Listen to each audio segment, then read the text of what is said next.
Sou Jane Cabral, da Direção Nacional do Movimento Sem Terra. Estaremos aqui realizando a análise de conjuntura semanal, que tem como tema o 17 de abril. Para melhor organizar esta análise de conjuntura, nós estaremos fazendo em 3 blocos. O primeiro bloco traz brevemente a história do massacre de Eldorado dos Carajás. O segundo bloco, nós vamos falar dos massacres hoje. E para finalizar, estaremos trazendo o legado do massacre, o que o MST vem fazendo hoje. A luta pela terra no Brasil, ela é marcada por uma profunda violência no campo. E no estado do Pará, essa luta pela terra não é diferente. E isso ficou marcado na nossa lembrança pelo massacre de Eldorado dos Carajás, que aconteceu em 1996. Trabalhadores sem terra, organizados no MST, desde 1995, vinham lutando pelo direito a viver, a construir vida na então Fazenda Macaxeira, no município de Eldorado dos Carajás. Com vários despejos, em 1996, abril de 1996, essas famílias, organizadas pelo MST, como já foi dito, decidem chegar a Belém, chegar à capital, para então reunir com o governo do estado. Para facilitar essa chegada a Belém, o governo do estado prometeu alimentos e ônibus a essas famílias. No dia 16 de abril de 1996, esta promessa é quebrada e então no dia 17 de abril, as famílias decidem bloquear a via, bloquear a BR. O espaço é conhecido como a Curva do S. No dia 17, às 5 horas da tarde, chegaram 155 policiais militares fortemente armados para desobstruir a via, com a ordem de fazer isso, mesmo que para isso precisassem atirar. Não foi conflito, não foi confronto, foi uma chacina, foi um massacre. Somente camponeses morreram. 19 foram brutalmente assassinados. Muitos deles foram mortos com seus próprios instrumentos de trabalho, com as foices e os facões. Dos 155 policiais, 144 foram a julgamentos. Somente 2 foram condenados. O major José Maria e o coronel Mário Pantoja. Após 3 meses daquele massacre, a Fazenda Macaxeira foi destinada para fins de reforma agrária, se transformando no assentamento 17 de abril. Mas como falam os próprios sem terras que estiveram no momento do massacre, o Estado não transformou aquela terra em assentamento porque ele queria, porque está de acordo com a reforma agrária ou porque gosta do movimento sem terra.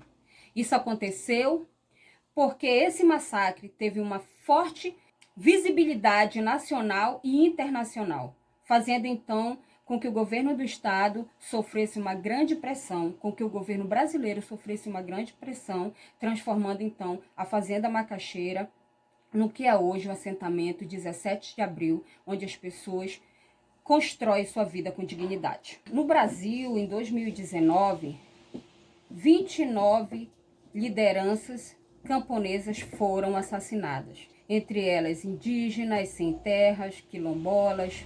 Dessas 29 lideranças, 25 viviam na Amazônia.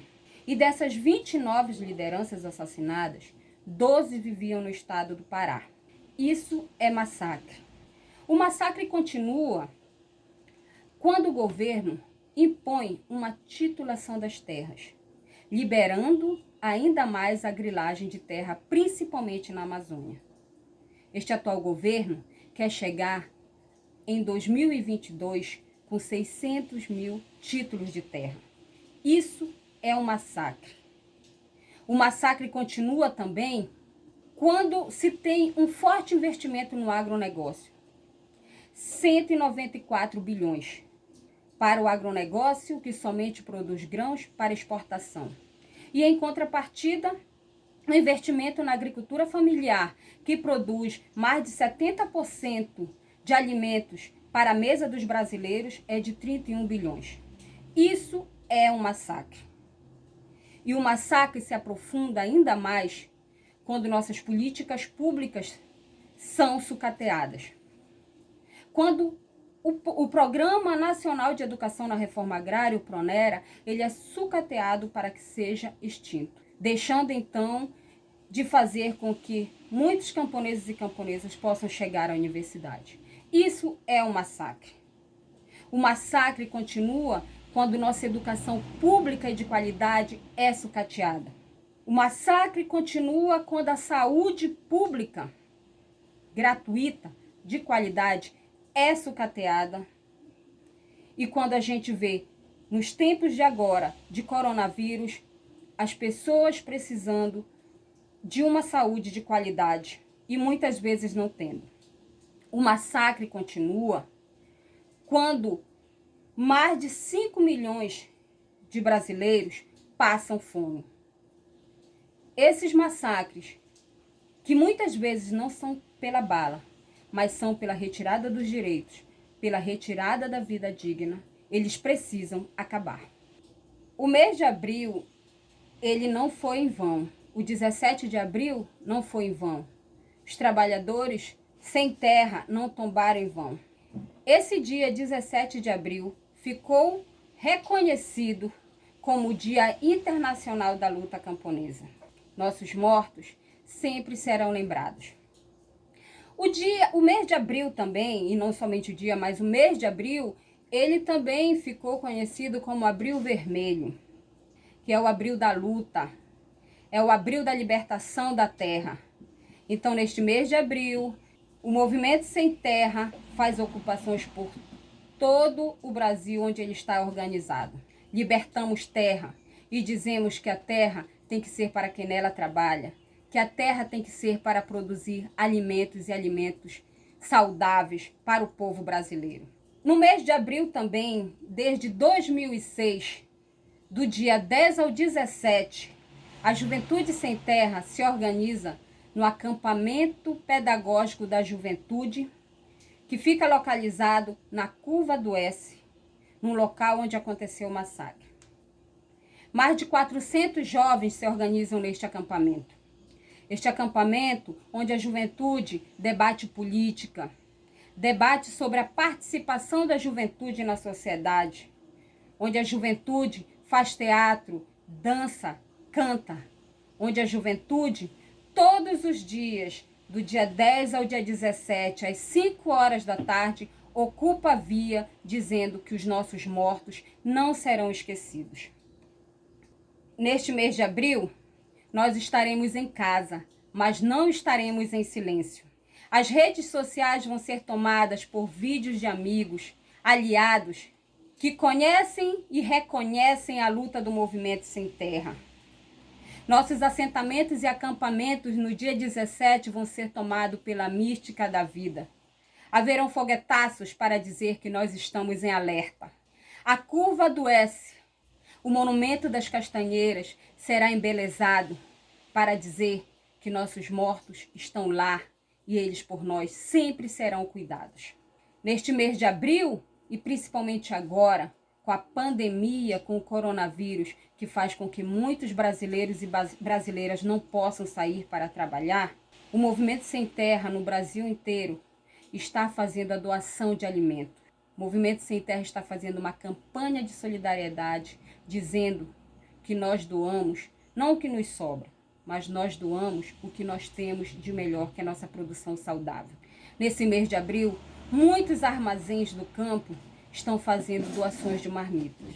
Nós achamos indignos trabalhadores, moradores de rua, passarem fome. Muitas coisas vão estar sendo feitas no mês de abril, para dizer que por nossos mortos, nem um minuto de silêncio, mas toda uma vida de luta. Mas nós também vamos deixar aqui como referência para que vocês possam estar conhecendo um pouco mais sobre o massacre de Eldorado dos Carajás, A Farsa da Justiça Burguesa, que são 21 episódios que foram construídos pelo grupo de teatro Estudo de Cena, que retrata o massacre de Eldorado dos Carajás, que traz relatos de pessoas que estiveram no momento do massacre, que traz relato de pessoas que estudam a região. Esses episódios estão nas redes sociais, estão no YouTube, para que todo mundo possa ver. Nós também trazemos aqui o livro de Eric Napomuceno, que é Eldorado dos Carajás, uma história de impunidade, para que também a gente possa estar conhecendo ainda mais sobre a história desse massacre que marcou o Brasil, que marcou o mundo. Para finalizar, eu gostaria de deixar aqui para vocês uma poesia que é de André Carlos de Oliveira Rocha, ele é militante do MST do estado do Pará, que ela se intitula Quando Abril Chegar. Quando abril chegar, pode pairar injustiça, pode reinar intolerância, mas tudo será diferente quando abril chegar. Se a esperança ainda insiste, se a rebeldia aqui resiste, a intransigência que dite quando abril chegar. Quando abril chegar, os latifúndios serão ocupados e nossos mortos serão vingados. Quando abril chegar, a agitação será permanente e a propaganda cotidiana. As canções serão de luta e o amor será camarada quando abril chegar. Neste abril, nós vamos estar em casa por respeito à vida, mas não vamos estar em silêncio.